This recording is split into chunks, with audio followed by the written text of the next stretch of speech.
சில நேரம் சொல்லுவாங்க, சொந்தங்கள் கூட தொட்டு பேசாமல் இருப்பாங்க. அது ஒரு சில நிறைய கவிதைகளை சொல்லியிருப்பாங்க, ஒரு சில சலூன்களில் சொல்லியிருப்பாங்க. ஏன்னா யாரெல்லாம் சொந்தம் கூட தொட்டு பேச மாட்டாங்க, அந்த சலூன் கடைக்காரர் எல்லாத்தையும் முகத்தை தொட்டு பார்த்து எல்லாம் அலங்கரிப்பாங்க. அதே மாதிரி தான் இங்கே வந்து முகம் சுளிக்காமல் வாய்க்குள்ளே வாய்ங்கிறது நம்ம எச்சில் ஊறுகின்ற இடம். என்னதான் இருந்தாலுமே சில பேர் நுனிக்கையில் தொடுவாங்க. இங்கெல்லாம் அப்படி ஒன்றுமே இல்லை. எவ்வளோ நெருக்கமாக இருந்து நம்ம பண்ணும்போது அந்த நெருக்கம் வந்து தாயினுடைய அரவணைப்பை தான் அங்கே பார்த்தேன் நான்.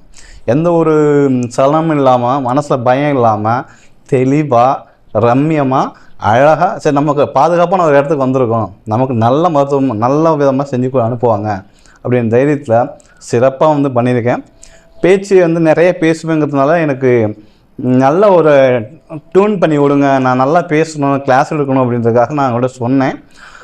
எனக்கு போதுமானதாக இருந்தாலும் கூட அங்கே உள்ள அவங்கள டாக்டர் பேர் தெரியல, இல்லை எங்களுக்கு திருப்தி இல்லை, நான் நல்லா பண்ணி தான் அனுப்பணும் அப்படின்னு சொல்லிட்டு நேற்றே சொன்னாங்க.